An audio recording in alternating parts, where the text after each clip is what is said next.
वक्त में सबसे पहले बात करेंगे आभार यात्रा पर निकले तेजस्वी यादव ने सरकार पर जासूसी कराने का आरोप लगाया है, जिस पर एनडीए नेताओं ने जमकर पलटवार किया है। सवाल है कि क्या तेजस्वी यादव की जासूसी हो रही है और तेजस्वी यादव की जासूसी से क्या मिलेगा।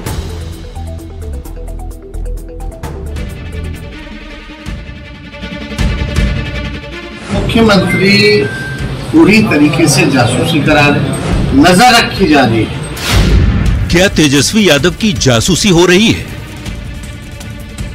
आभार यात्रा पर निकले आरजेडी के नेता तेजस्वी यादव ने सोमवार को बड़ा आरोप लगाया। तेजस्वी ने कहा, सीएम नीतीश कुमार उनकी जासूसी करा रहे हैं। उनकी बैठकों में सीआईडी के लोग रहते हैं। कुछ लोग जो है हिलने का नाम नहीं ले रहे थे, बाद में पता चला कि वो स्पेशल ब्रांच और सीआईडी के लोग हैं। तेजस्वी यादव की ओर से लगाए गए जासूसी के आरोप के बाद बिहार की राजनीति में बयानों की बौछार शुरू हो गई है। अब इतना नीतीश कुमार का दिन नहीं खराब हुआ है कि अब तेजस्वी यादव के लिए जासूस भेजा जाए। तो हमारे नेता ने आज तक 18 साल में उनके पिताजी की तो जासूसी कराई नहीं। जो मजबूत थे, जिनका आधार था, जिनको लोग मानते थे, उनकी तो जासूसी कराई नहीं। तो इनकी जासूसी काहे के लिए कराएंगे? हमारे नेता इस सब में विश्वास नहीं करते। एनडीए नेताओं ने एक के बाद एक तेजस्वी यादव पर बयानों के कई तीर चलाए। डिप्टी सीएम विजय सिन्हा ने तंज कसा है। विजय सिन्हा ने कहा, माता पिता के अलावा तेजस्वी की पहचान क्या है जो उनकी कोई जासूसी कराएगा। तेजस्वी यादव जी, आपके माता पिता के अलावे आपकी पहचान क्या है? तो वहीं जासूसी के आरोप पर जल संसाधन मंत्री विजय कुमार चौधरी ने तंज कसते हुए कहा कि यदि किसी की जासूसी कराई जा रही है तो उसे सतर्क रहना चाहिए। कोई अगर जासूसी कर रहा है उनको सतर्क रहना चाहिए।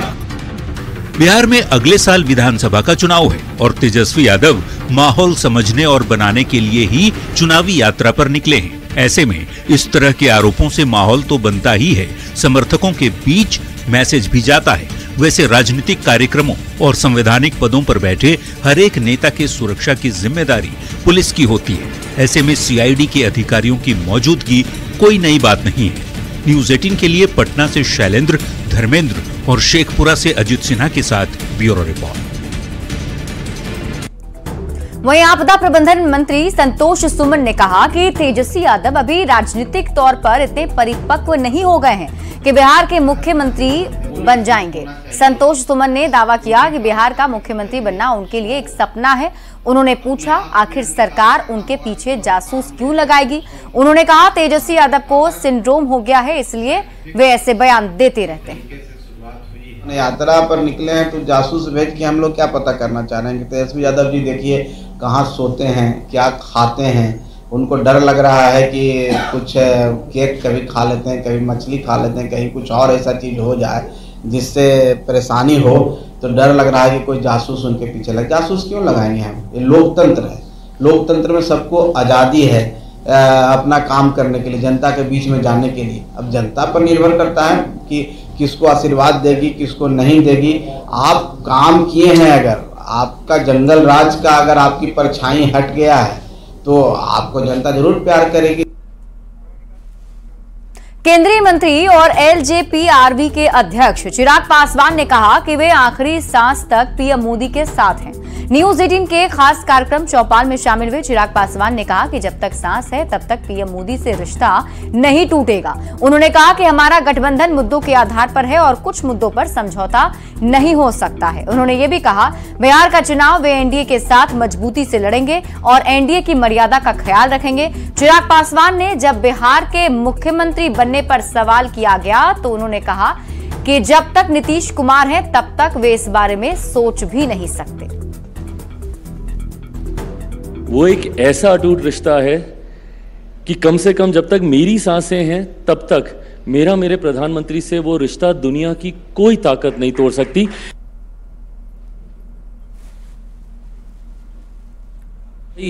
जाति आधार पर जनगणना होनी चाहिए, मैं सार्वजनिक करने का मैं पक्षधर नहीं हूं, बट जो सरकार नीतियां बनाती है एटलीस्ट ये डेटा उन सरकारों के पास होना चाहिए। ये मेरी सोच रही है कि एनडीए 2020 विधानसभा के चुनाव में मजबूती से एकजुटता के साथ न सिर्फ चुनाव लड़ेगा बल्कि जीतेगा। पटना में आज जेडीयू की बैठक हुई और इस बैठक में पहुंचे मंत्री पोस्टर में तस्वीर ना होने पर नाराज हो गए। हालांकि उन्होंने ये भी कहा कि वे नाराज नहीं हैं, बल्कि मजाक में ही बात कही थी।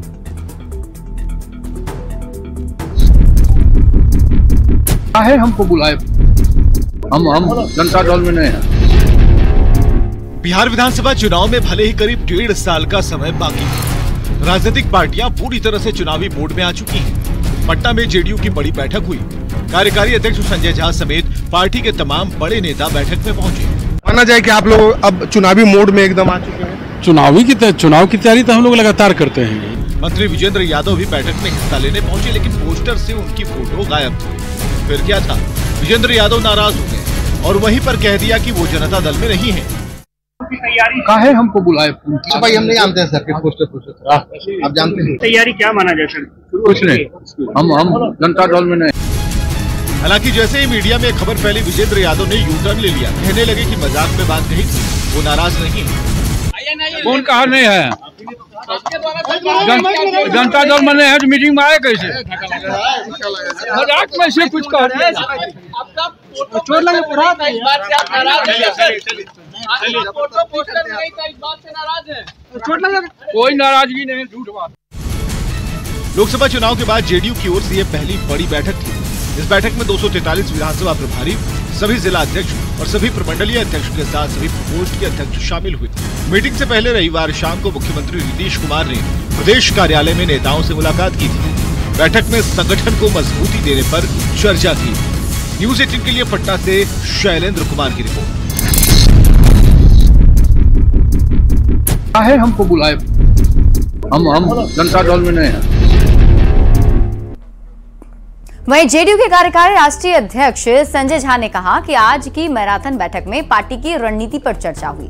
मुख्यमंत्री की बातों को जनता तक ले जाना और आगे जिला स्तर और प्रखंड स्तर पर जो कार्यक्रम होना है उसे लेकर चर्चा हुई। संजय झा ने तेजस्वी यादव की आभार यात्रा पर भी तंज कसा। उन्होंने कहा कि घूमने के लिए कोई भी घूम सकता है, लेकिन जनता में उनकी पहचान उतना ही है जितने उन्हें सीट मिली है।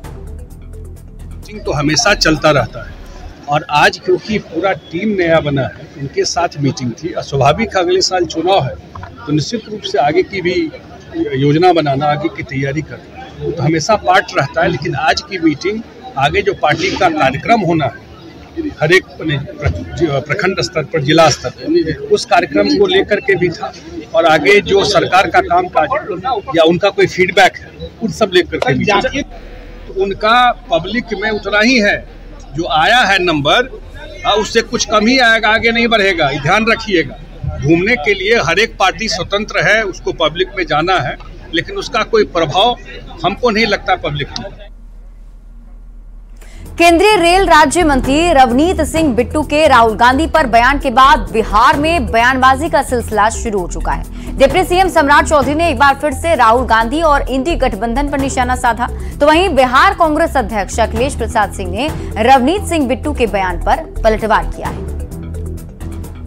आरक्षण विरोधी डीएनए राहुल गांधी का साबित हो गया कि विरोध में जाकर, विदेश में जाकर उन्होंने विरोध करने का काम किया और कहा कि आरक्षण हम समाप्त कर देंगे।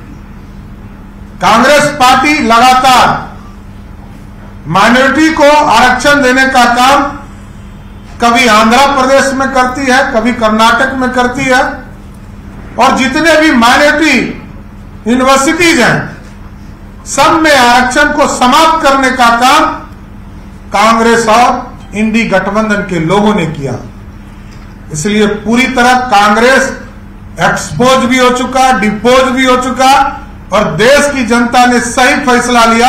मुझे लगता है कि वो अपना मानसिक संतुलन खो चुके हैं और आज स्वर्गीय बेअंत सिंह की आत्मा भी रो रही होगी कि इस तरह का उनका पोता का आचरण व्यवहार रहा। चुनाव हारने के बाद जाके उनको मंत्री बनाया गया और उस लालच में क्या क्या बयान दे रहे हैं, ये तो इस पे कोई प्रतिक्रिया देना मैं उचित नहीं समझता।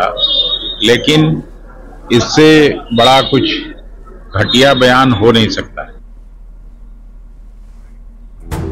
सीएम नीतीश कुमार फुलवारीशरीफ के खानकाए मुजीबिया पहुंचे थे। 407वें उर्स सीएम नीतीश कुमार ने ताजुल आरफीन रहमतुल्लाह की मजार पर चादर पोशी की और बिहार की तरक्की, शांति, सौहार्द की दुआ मांगी।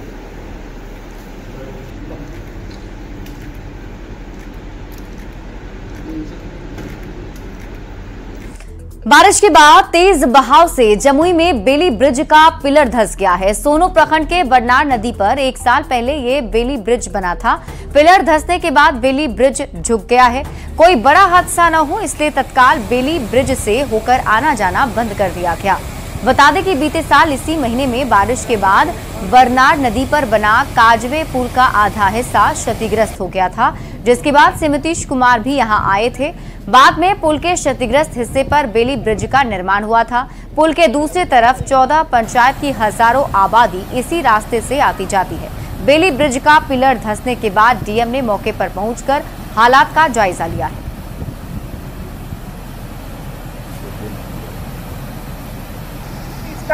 रिजर्वेशन तो नहीं हुआ, इसका थोड़ा सा मरम्मती हुआ था, कुछ 3-4 कॉलम देखे। अभी इसके लिए हमने टेक्निकल टीम भी जो है आरसीडी की पुल निर्माण निगम की, उसको भी बुलाया है। वह अभी तारापुर तक पहुंचे हैं। तो टेक्निकल टीम जब आकर देखेगी कि इसमें क्या समस्या है और कैसे इसका निदान किया जाना है, क्योंकि अभी पानी का फ्लो बहुत ज्यादा है। जान माल की सेफ्टी और सुरक्षा ज्यादा इम्पोर्टेंट है, सबकी जान की सुरक्षा ज्यादा इम्पोर्टेंट है। इसलिए अभी हम पहले टेक्निकल टीम को आने देंगे, एक बार उनसे टेक्निकल ओपिनियन वो देंगे। सब इंजीनियर लोग आ रहे हैं आरसीडी के, तब तक हम आवागमन बंद रख रहे हैं। जमुई जिले के सोनो प्रखंड से गुजरने वाली जो बरनार नदी है और सोनो बाजार से अलग जो दूसरे गांव को जोड़ने वाली जो बरनार नदी पर बेली ब्रिज का निर्माण 1 साल पहले हुआ था, उसका पिलर घिसक चुका है, धंस चुका है। और धंसने के बाद जैसा कि देख सकते हैं कि बेली ब्रिज पर जो आवागमन फिर से बंद कर दिया गया है, जहां पर बांस लगा दिए गए हैं, बल्ले लगा दिए गए हैं। हम तस्वीर दिखाना चाहेंगे जो बेली ब्रिज है उसकी जो पिलर है, देख सकते हैं कि पिलर धंसने के बाद जो बेली ब्रिज है एक तरफ से झुक गया है और कोई हादसा न हो इस कारण आवागमन को बंद कर दिया गया है। बता दें कि पिछले साल इसी महीने में जब नदी का तेज बहाव हुआ था बारिश के बाद, तो जो काजवे पुल था वो क्षतिग्रस्त हुआ था। और क्षतिग्रस्त होने के बाद जब मांग हुई थी कि पुल को बनाया जाए, क्योंकि दूसरे तरफ दर्जनों गांव के लोग रहते हैं और लोगों का आवागमन रुके नहीं, लोग सोनो आ सके, वो उन लोगों को कोई सुविधा परेशानी ना हो, ऐसे में बेली ब्रिज का निर्माण कराया गया था। जहां पर जो काजवे पुल क्षतिग्रस्त हुआ था वहाँ यहाँ नीतीश कुमार, सीएम नीतीश कुमार भी आए थे और उसके बाद जो बेली ब्रिज का निर्माण कराया गया था। इस बार भी जो तेज बारिश हुई है और बारिश के बाद जो बहाव है नदी में, उस कारण जो बेली ब्रिज का जो पिलर है वो धंस चुका है और उससे फिर एक बार परेशानी बढ़ गई है। बेली पुल का निर्माण हुआ वो भी ध्वस्त हो गई है। फिर स्पेल जो उसका है पिलर धंस गया है, धंसने के कारण पुल टेढ़ा हो गया और आवागमन पूर्ण रूप से बाधित कर दिया गया है। बैरिकेटिंग लगा दी गई। आबादी है उधर नदी के उस पार सोनो प्रखंड के 10 पंचायत हैं, जिसका मुख्य आवागमन का साधन यही पुल है। और खैरा प्रखंड के 5-7 पंचायत, खैरा प्रखंड का भी माने जो है बाधित हो गया। इससे आवागमन को बाधित कर दिया गया है। जिला प्रशासन के लोग आए हैं, विभाग के लोग आए हैं और पुल पर आवागमन को बंद कर दिया गया है। और बेली ब्रिज जो 1 साल पहले निर्माण किया गया था, उसके पिलर में वो धंसने से और जैसा कि नदी में बहाव है, आशंका है कि कहीं और बड़ी हादसा न हो जाए, इसलिए एहतियातन फिलहाल पुल से आवागमन को बंद कर दिया गया है। केसी कुंदन, न्यूज़ 18 जमुई। बगहा में अचानक हुई बारिश के बाद गोबरिया गांव नदी में तब्दील हो गया है। चारों तरफ जंगल और पहाड़ों से घिरा दोन का इलाका काफी दुर्गम माना जाता है। यहां पहुंचने के लिए नदियों को पार करना पड़ता है, जिस कारण इलाके में आज भी मूलभूत सुविधाओं का अभाव है। बारिश के बाद अचानक पूरे गांव में पानी फैल गया। गांव की सड़कें नदी में बदल गईं। ग्रामीण सुरक्षित स्थानों पर पहुंचकर शरण ले रहे हैं।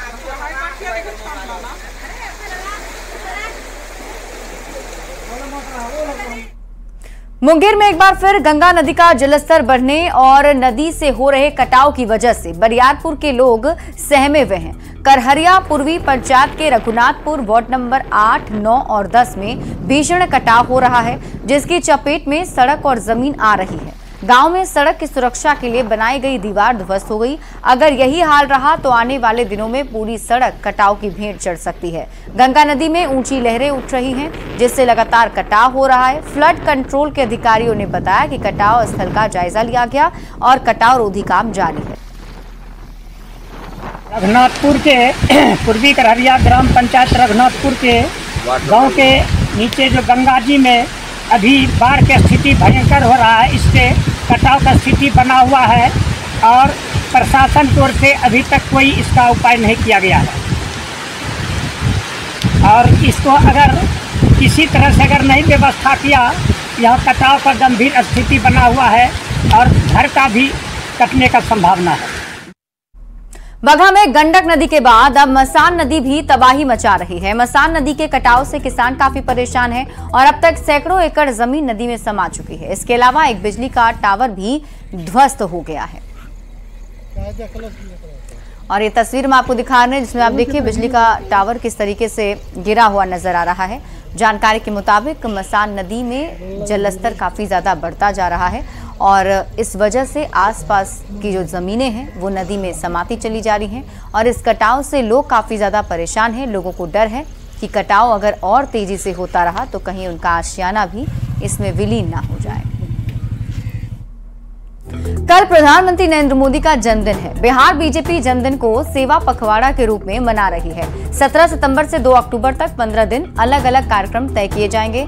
17 सितंबर को पूरे बिहार में रक्तदान शिविर लगाया जाएगा और उसी दिन पीएम मोदी के जीवन पर प्रदर्शनी भी लगाई जाएगी।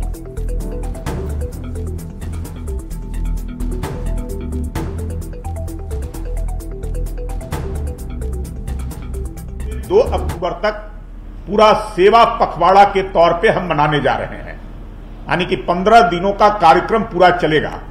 उस कार्यक्रम के निमित्त जो है से हम सब लोगों ने दिया है कि सेवा परमो धर्मा की अवधारणा जो नरेंद्र मोदी जी की है, उसको हम सब लोग समाज के बीच में और लोगों के बीच में अवतरित करने का काम करेंगे। दरभंगा एयरपोर्ट उड़ान योजना के तहत देश भर में नंबर 1 एयरपोर्ट है, लेकिन स्पाइस जेट कंपनी की ओर से यात्रियों को लगातार ठगने के आरोप लग रहे हैं। लोगों का आरोप है कि एक तो मनमाना किराया वसूला जाता है और इसके बाद फ्लाइट को ही रद्द कर दिया जा रहा है। हाल ये है कि अब यात्री दरभंगा एयरपोर्ट आने से कतराने लगे हैं। दरभंगा सांसद ने विमानन कंपनी स्पाइस जेट की मनमानी पर नाराजगी जताई है। रूप से यहाँ पर अन्य एयरलाइंस की सुविधा बढ़ाने के लिए हम लगे हुए हैं और बहुत जल्द हो जाए। स्पाइस जेट को कोई नसीहत जो विलम्ब कर रही है, देरी कर रही है, उसके लिए हम कंपनी को भी व्यक्तिगत रूप से सुझाव दिए हैं, जो भाई आप जो कर रहे हैं इससे लोगों को काफी असुविधा हो रही है, ऐसा नहीं होना चाहिए। और हम लगे हुए हैं, अभी भी हम दिल्ली गए हैं तो सारा विषय को रखे हैं और हमको लगता है जल्द कमांड पा जाएंगे। और यहाँ रुकने एक छोटे से ब्रेक के लिए जल्द लौटते हैं वापस।